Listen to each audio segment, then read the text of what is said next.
Hey, hi, and hello, good evening. My name's Ash. I'm your host. This is Lou. She's my co host. And welcome to the podcast that has no fucking name or rhyme or reason for even being, on this website. I don't know who the fuck's gonna watch this. If you've made it this far, a little weird, but whatever. If you're looking for advice on the topic of relationships, self help, mental health, delivering a baby, cooking, you're at the wrong place. And I'm so sorry. But if you are looking for a little entertainment and to laugh at someone else's misery, welcome.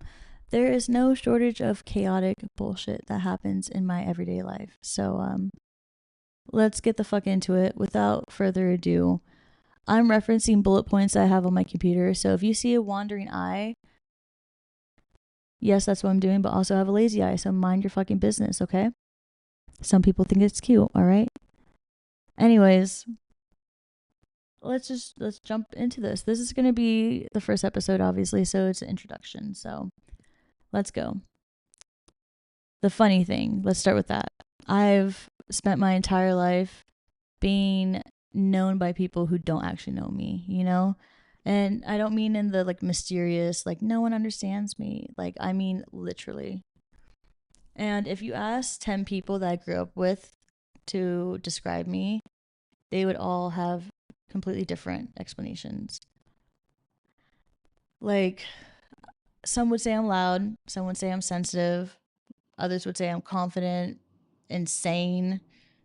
I'm clinically insane, so you should believe them. Some people would call me a bitch. Some would call me sweet. Um, and honestly, some would probably just look at you and say, she's a lot, dude. Steer clear. And honestly, they're all correct. I am a lot. But look, I didn't just wake up one day and decide, you know what sounds fun? Being emotionally complicated, wildly ambitious, chronically sleep deprived, and making questionable decisions that would make my own therapist sit there for 30 seconds before answering me. Or having a fat ass, you know? I have a backstory. And I think that's what this episode is going to be, is the backstory. Not the Instagram version, not the edited, not the fucking censored, not the version people from high school remember or the version somebody I dated remembers. Definitely not a version somebody heard from somebody who heard it from somebody else. This is my story. And the funny thing is, I honestly don't remember all of it. So there are huge pieces of my childhood and teenage years that I just like don't have. I guess my brain apparently decides certain years were as classified as a government documentation. So I have no clearance, no password, no recollection of a lot of years. So, but there are things I do remember, very specific things. Some of them are beautiful, some of them are horrible, some of them are completely fucking random. And I think those little memories tell you a lot more about a person than a perfect timeline ever fucking could. So if you've known me for years, I want you to listen to this like you're meeting me for the first time. Because you probably thought you knew me. But guess what? You fucking don't. And I just, like I said, I don't know who the fuck's actually gonna watch this. I'm doing this more just to keep myself accountable in all reality. So, like, my goal is to, you know, have all of these, like, videos built up by the end of the year and, like, look back at them and be like, damn, bitch, what the fuck were you on? Because I need that right now, honestly, because I have no clue what the fuck's going on. But whatever, it's fine. Everything's fine.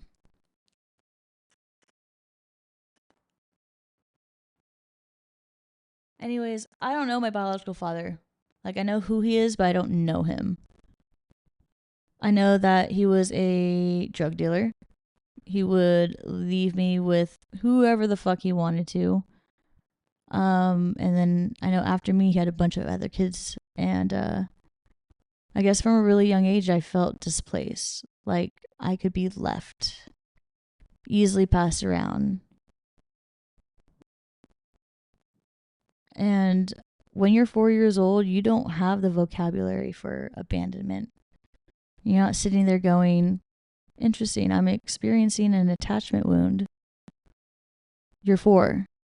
You just think, why doesn't my dad want me? And then my stepdad came into my life when I think I was about 4.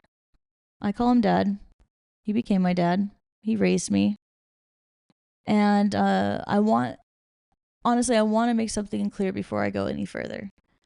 This is not a story where this is not a story I'm going to be sitting here and say my parents were monsters. They weren't. They were human. They fucked up. They hurt me. They definitely failed in ways I'm still fucking dealing with currently. But I know they also fucking loved me. Just not always in the ways that I needed. And I think that's an important distinction. Because I grew up with parents, but I didn't necessarily grow up feeling nurtured. Again, there's a difference. I watched my parents struggle. I knew about money. I knew about relationship problems.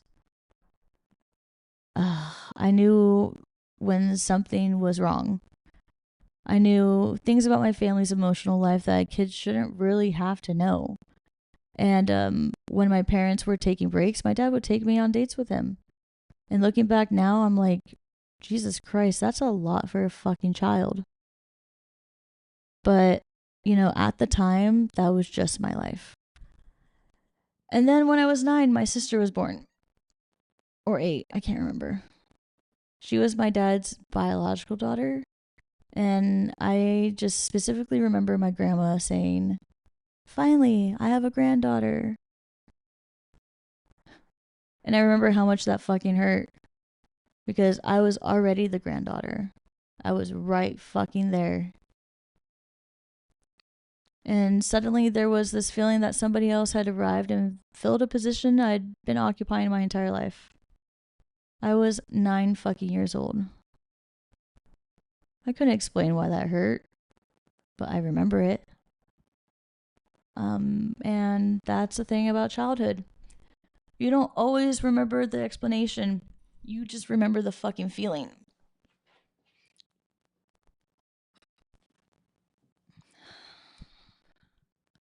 I also never really got to experience childhood the way I think a lot of people do. And I don't mean, oh my God, my parents made me do chores. I mean, I don't remember having that pure, uncomplicated innocence of being a kid. That kind of connection where you're friends with another kid because you both decided, you like the same cartoon, same juice box, same snack. Where your biggest problem is somebody stole your fucking crayons.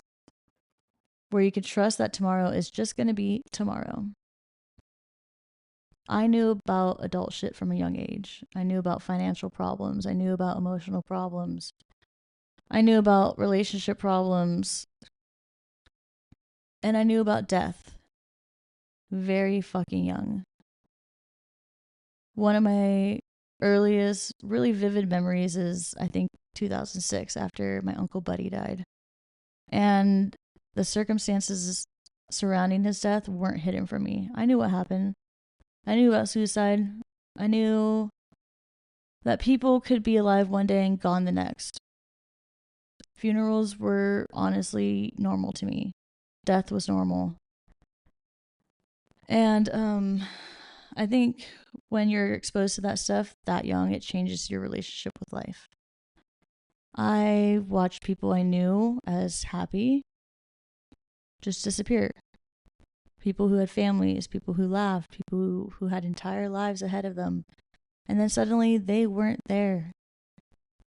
So death never became this, abstract thing to me. It was very fucking real, very early. And I think some of that desensitization, I can't say the word, normalization, whatever, it followed me into adulthood because I'm not somebody who has always been terrified of death. I've had, periods where my brain has been able to see suicide as honestly the only option for myself. I'm not saying that because I think that's beautiful or edgy or romantic, because it's not. It's fucking devastating. I'm saying it because it's part of my story. When you've known from childhood that death happens to real people, your brain can honestly become capable of entertaining thoughts that other people might immediately find unimaginable. And I've had to learn the difference between wanting to die and wanting unbearable pain to fucking stop. Because those aren't necessarily the same thing. Sometimes what I wanted wasn't death. I wanted the loneliness to stop. I wanted the pain to stop. I wanted my brain to stop screaming. I wanted to stop feeling like I was carrying every fucking person who had ever left me around in my fucking chest. And you know what? I'm still learning how to deal with that. But I think that early exposure to death also taught me something else. Life isn't guaranteed. And maybe that's part of why I feel everything so intensely. Because somewhere inside of me is still that little girl who learned way too early that somebody can be here today and not be here tomorrow. And honestly, I think that's why I never really learned how to just be a fucking kid. I learned how to survive. I learned how to read a room. I learned how to, tell when somebody was upset, how to protect myself. I learned how to work, how to take care of myself and other people. I cooked dinner. I went to school. I went to track practice, off season and on season. I did cross country in the off season on top of that. Then at 15, I started working at Chick-fil-A when my parents told me I couldn't have a cell phone or, I couldn't have anything until I worked for it. I'd work until 10:30 at night every night, then go home and work for my mom's business. Sometimes until 2 in the fucking morning. Then I tried to sleep, except I couldn't fucking sleep. I've had insomnia forever. I think 4 hours of sleep was basically a luxury vacation for me during that time. I'd fall asleep in class. I'd be completely exhausted. And then I'd wake up and do it all over again. I was a kid. School, track, work, help my mom, home. No fucking sleep. Repeat.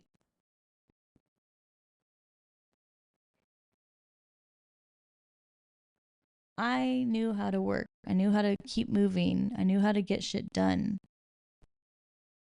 And honestly, I think that's why I have such a hard time stopping now. Because my entire childhood taught me you keep going. The world does not fucking stop when you're sad. The bills don't stop because you're overwhelmed.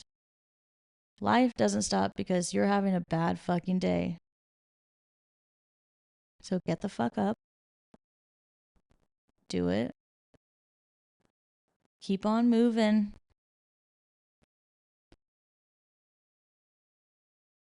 That's honestly one of my greatest strengths and biggest downfalls is my ability just to keep on going. Because when you're raised to survive, nobody necessarily teaches you how to rest. Nobody teaches you how to receive or teaches you how to let somebody else take care of you.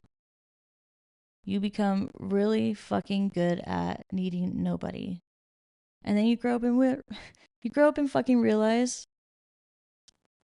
oh, that might actually be, a problem.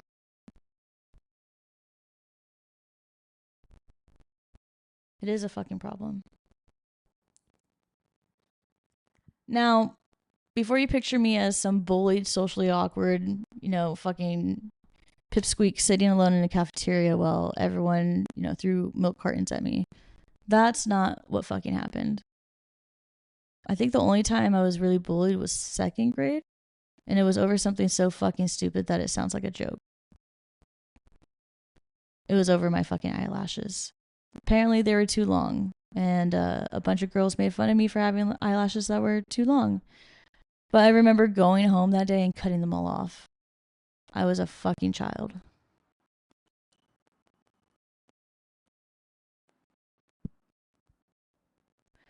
I just remember thinking, okay, this is what I have to change about myself so people stop making fun of me.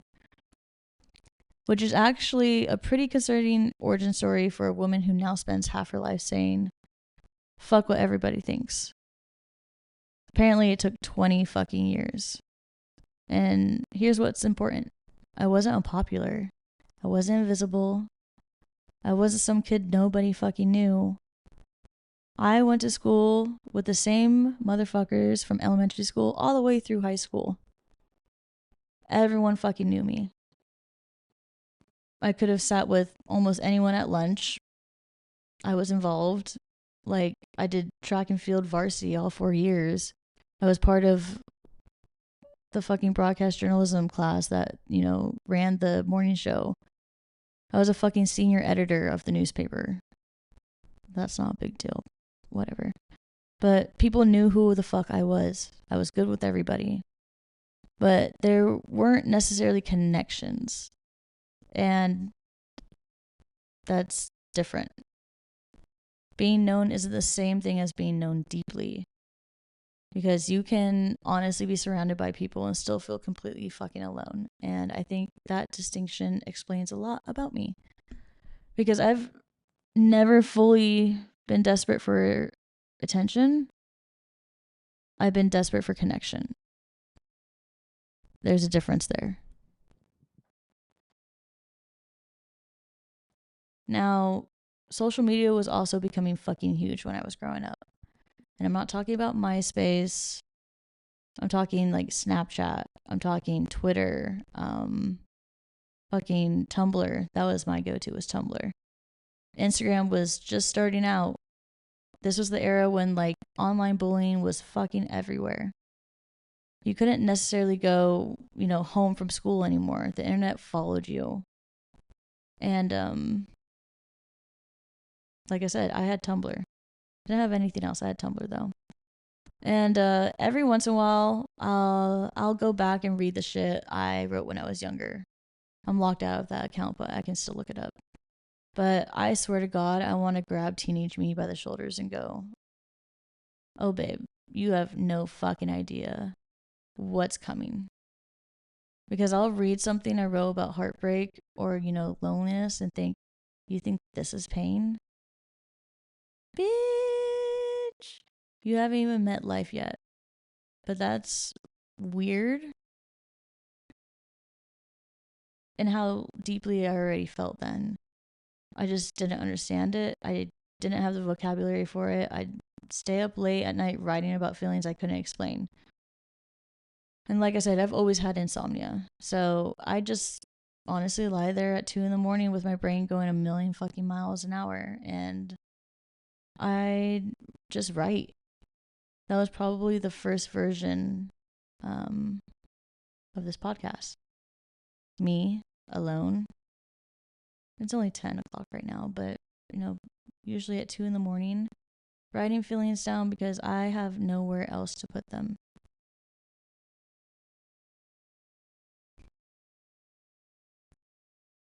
Now, this is where music becomes one of the biggest parts of my story.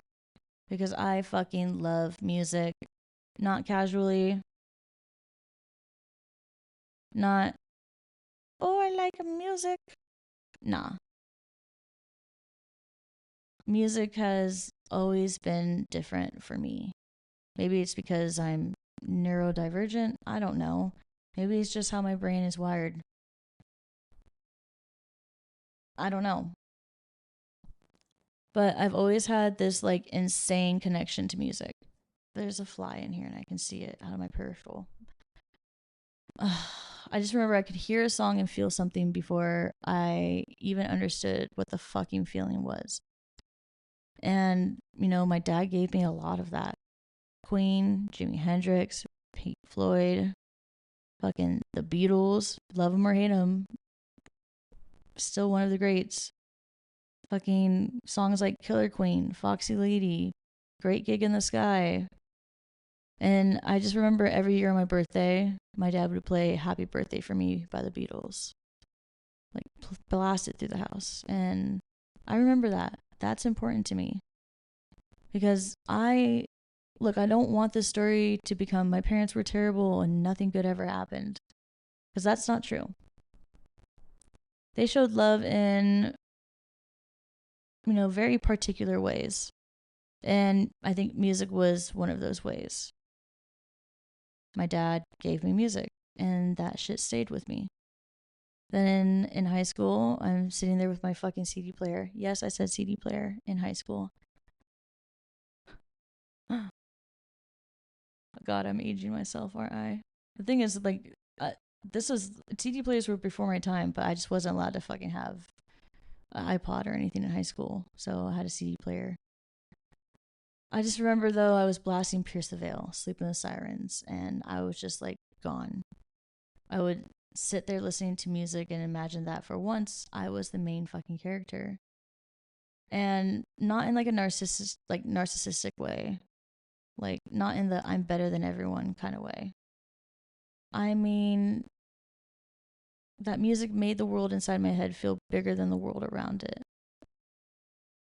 Like, for a few minutes, I wasn't just some teenager walking through a hallway. I had a soundtrack. I had a story. I had somewhere to fucking go. And maybe that's why music became such a huge part of who I am. Because music gave me connection without requiring anything from me. Didn't have to explain why I felt something. The song just fucking understood me. That's why I think my music taste is all over the fucking place. Like I said, Queen, Pink Floyd, fucking Jimi Hendrix, Rage Against the Machine, Too Short, The Beatles, Pierce the Veil, Metallica, fucking 3 6 Mafia, electronic music, rock music, whatever the fuck it is. If it makes me feel something, I'm interested. And I think I spent my entire fucking life chasing that feeling. Connection. Meaning. Something that makes me feel understood.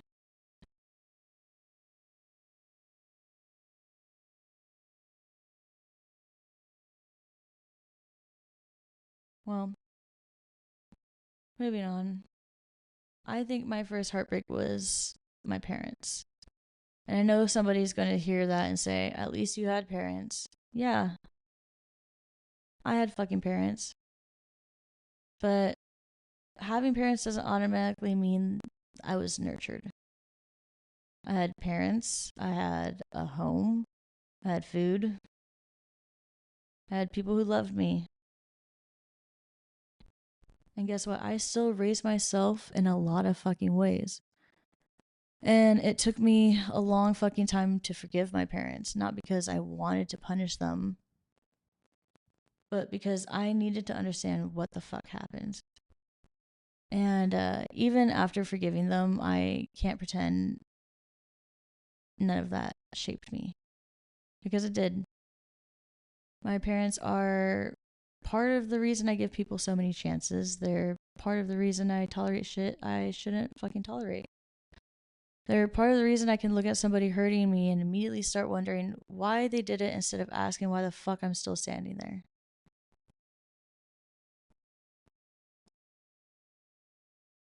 I understand people sometimes way too much. Oh, maybe they're scared. Oh, maybe they're hurting. Maybe they didn't mean it. Maybe they're just going through something. But then eventually I'm like, okay, what about me? And that's something I'm still learning. Because when you grow up feeling like you have to earn your place, you become really good at making excuses for people who don't deserve them. And that followed me straight into adulthood.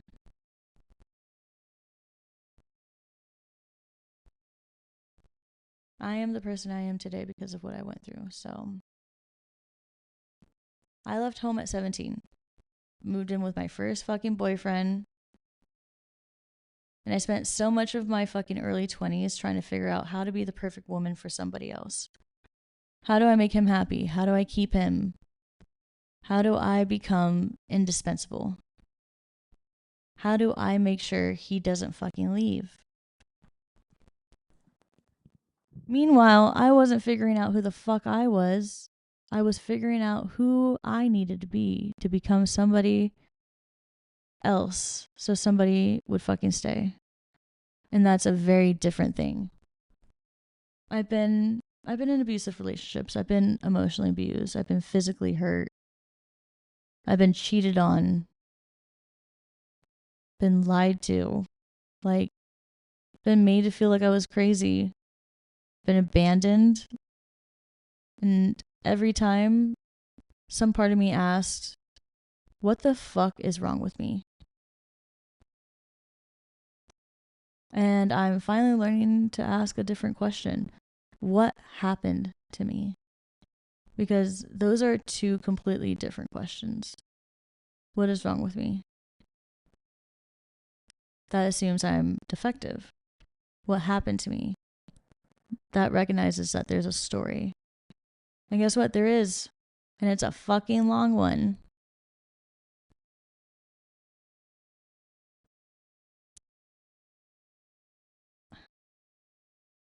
So I'm bipolar 1, right? And that's part of my story too. It affects the intensity of how I experience things, my moods, my relationships, my perception. And I'm not going to use it as an excuse. I'm responsible for myself. I'm responsible for learning, my patterns. I'm responsible for getting help. For fucking learning how to live with my brain. But I'm also not going to, pretend it doesn't affect me. Because look, when I feel something, sometimes I feel it at maximum fucking volume in my fucking bones. And loneliness is fucking different for me. It's, sometimes being alone isn't I'm bored. It's I can feel like every fucking person who has ever left me is standing in the room at the same fucking time. And I think that's because connection has always been, the thing I've always wanted most. I didn't have the pure, uncomplicated connection of childhood. Didn't have a giant group of lifelong friends. Didn't grow up feeling like I had this permanent place somewhere. So as an adult, I've sometimes mistaken connection for love. I've mistaken being wanted for being valued. Or, mistaken somebody needing me for somebody loving me. Definitely mistaken intensity for intimacy.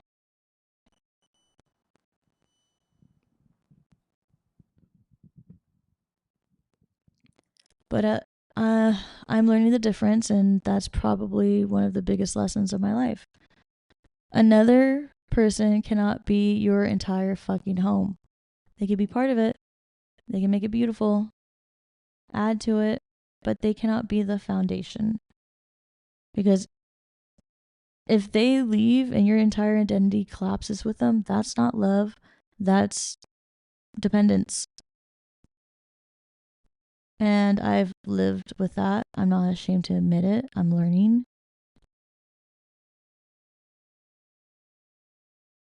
But that's hard to, figure out. So I guess that's what this episode is about, or maybe the whole podcast. It's about learning, because I don't understand how I've made some of those same mistakes over and over again this year. I'll have some huge fucking revelation. I'll sit there like, oh my God, finally figured it out. No, I haven't. And then 6 months later, life hands me the exact same lesson with a different outcome.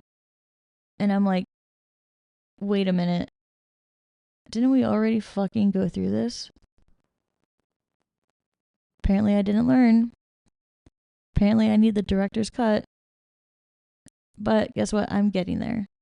Slowly. Painfully. And with a lot of fucking swearing. Sorry, Mom. But I think that's the point. I don't want this podcast to be, me pretending I have life figured out. I fucking don't.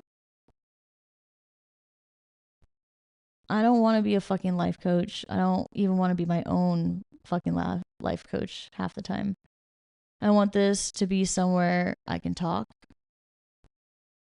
about relationships, music, fucking mental health, I don't know, addiction,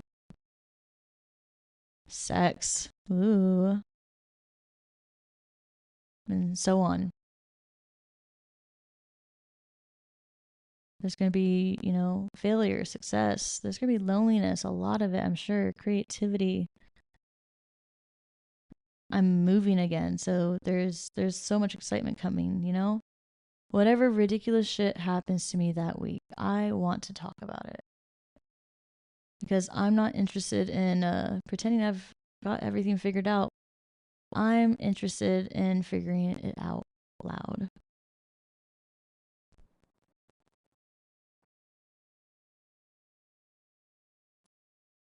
So, and people love the nature versus nurture argument.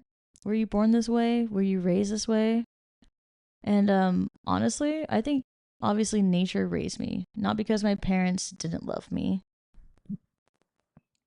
not because they did, nothing for me, because they did a lot, but because I had to become myself. I had to figure out who I was. I had to figure out, how to survive, figure out how to work, how to take care of myself. And I think that's why I'm so fucking driven. I've worked since I was 15 legally. Definitely a lot younger than that. But I've gone to school, I've done sports, I've worked jobs, I've worked for family, built things, I've started over. I've fucked up royally, and guess what? I've still rebuilt. Done it again. And the world doesn't stop because I have a sad fucking story. It just doesn't. It's not how the world works. And guess what? I don't want it to. I don't want you listening to this thinking, aw, poor Ash. Fuck that. Fuck that. Fuck all the way off of that. My trauma is just context. It's not an excuse. My diagnosis is context, not a fucking excuse. My childhood, purely context, not a fucking excuse. I'll continue to work my ass off, and I'm proud of that. Because I honestly could have used everything that happened to me as a reason to stop. Instead, I kept going. Sometimes badly, sometimes messily, sometimes in completely the wrong fucking direction. But guess what? I kept going. And that's what I want people to understand about me. I'm not the person who has, never fallen. I'm not the person who keeps, getting back up. I've been at the lowest point in my life and I've gone lower. And guess what? That's why I'm going back to California. I'm going back to Cali. I've left before and I felt like I failed. I came back to Arizona because I needed to get my shit together. And I tried. I thought I did. But I'm definitely not the same person who left. So going back isn't me repeating the same mistake. It's me giving myself another fucking chance. There is a difference. I'm not running away. I'm not expecting California to, fix me. Definitely it won't. You can move across the country and unfortunately your fucking brain comes with you. Believe me. I'm going because I want to build something for myself. I want my identity back. I want to create. I want to make music. I want to write. I want to work hard. I want to see what happens if I actually give myself permission to pursue the life I've always wanted. And maybe I'll fuck it up. God forbid. Maybe I'll fail again. Fine. At least I tried. Because I've realized something about people. So many people are terrified of being judged that they, don't actually fucking live. They want to move. They don't. They want to quit. They don't. They want to start something. Guess what? They don't. They want to love somebody, but they pretend they don't care. They want to create, but they're embarrassed. They want to be different, but they're terrified somebody will, notice. And I'm fucking done with that. I'd rather fail publicly than live privately and wonder what would have happened. That's how I want to live.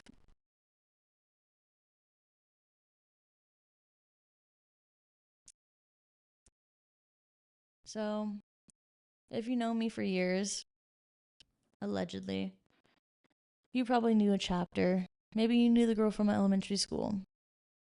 Maybe you knew me from high school. Maybe you knew me from, the girl from the newspaper or the morning show or track team. Any of those. I don't know. Maybe you knew me from the girl, from social media, or you knew me through a relationship. Maybe you knew the version of me that was trying desperately to be whatever somebody else needed, but you didn't know the little girl who learned about death too young. You didn't know the fucking kid who learned adult problems before she understood childhood. You didn't know the girl who cut off her eyelashes because some girls made fun of them. Didn't know the teenager who stayed awake until 2 a.m. writing feelings she couldn't explain. And you definitely didn't know the girl listening to a CD player and pretending she was the main character.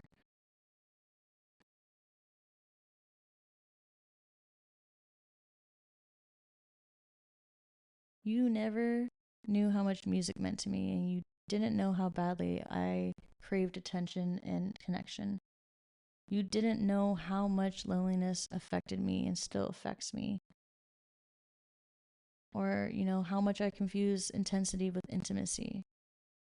You never knew how hard I worked or how many times I had to start over. And you definitely don't know who the fuck I'm becoming. Honestly, neither do I. But guess what? For the first fucking time in my life, I'm actually excited to find out. Because I'm not that little girl anymore. I'm not the teenager with fucking headphones trying to escape into a song. I'm not the girl trying to earn her place. I'm not the woman who needs somebody else to fucking choose her so she can feel valuable. I'm not finished. I'm still fucked in plenty of fucking different ways. Let's not get carried away. I'm still impulsive. I'm still fucking emotional. Still intense. Like, I'm still probably going to make decisions that, in hindsight make me go, wow, that was fucking stupid, Ash. But that also makes me resilient, ambitious, fucking creative. I'm funny. I'm the funniest bitch I know. I'm deeply feeling. I'm curious. I'm still fucking here. And maybe that's the thing I want this podcast to be about. Not pretending that everything happens for a reason. Not pretending trauma makes you stronger. Or that pretending suffering is beautiful. Sometimes suffering just fucking sucks. But you can decide what you do with what happened to you. I can't go back and give little Ash the childhood she didn't have. I can't go back in time. I can't erase the funerals. I can't erase the people who fucking disappeared. I can't erase the things I knew way too fucking young. It happened. I can't manufacture 10 years of childhood innocence. It's not coming back. But I can give myself pieces of it now. I can laugh. I can make music. I can create shit just because it's fun.